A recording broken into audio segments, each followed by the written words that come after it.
An avoidant discard is the most traumatic breakup you could have, and that's because your nervous system never saw it coming. We're on day 2 of my breakup series, and we're going to talk all about avoidant discards today. I got a couple of questions on my last video asking what an avoidant discard is.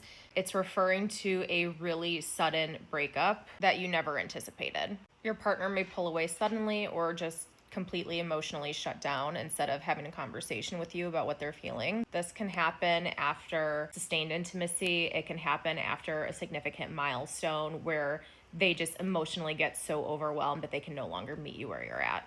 And to put simply, it's a protection mechanism for them. For me, there were a few really tough parts about being part of an avoidant discard.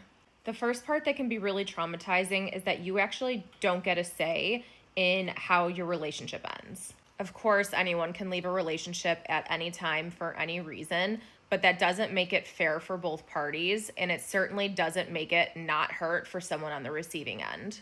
And you're still allowed to be hurt even if you know that their intention wasn't to hurt you, it was to protect themselves. In a regular breakup, there's usually like a winding down period to the relationship where there might be arguments, there might be a fundamental misalignment in your values or how you see a future, but you're still having these conversations together. And even if one person wants to leave more than the other person, it's still usually a mutual decision or something that you've both come to terms with. But when you're dealing with a person who has some avoidant tendencies, not only are you not aware that like anything is even wrong, but by the time they even surface it and end it with you, it's done. Like you just don't get a say.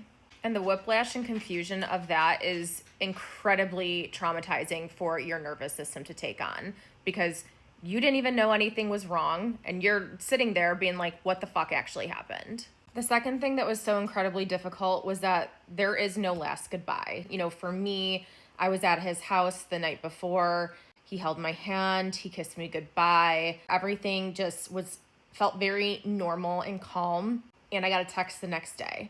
So it's very hard to rationalize in your head that the last time that you saw that person, it was a lie. There is no hug goodbye. There is no closure. You're basically forced to accept this new reality that you didn't ask for. The third thing that really hit me is that you question everything. You don't know what was real, what was a lie. Did you make it all up? Did you imagine things? Were you that much more invested than your partner was and you had no idea?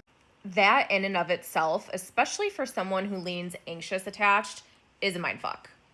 The fourth part that was really hard to adjust to is that if the people who are in your corner supporting you have never been through an avoidant discard, they're not supporting you in the way that you need. And I get it. It's a gut reaction for your supportive people to be like, he's a POS, he's an asshole, you deserve better, you're a queen. But being part of an avoidant discard, and if you actually like understand the psychology behind it, you have so much empathy and compassion, and probably more than you should have for your ex-partner. Avoidant discard is absolutely a return to safety for them because they're feeling psychologically and emotionally completely overwhelmed.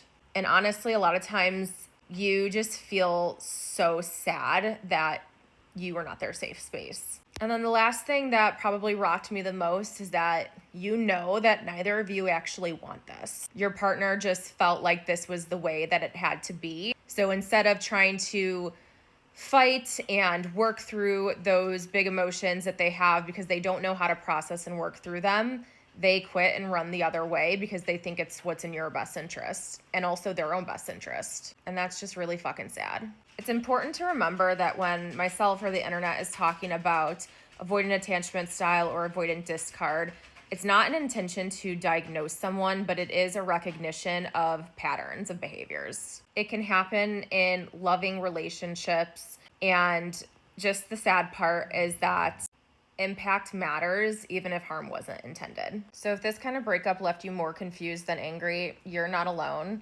I'm right there with you trying to figure it out.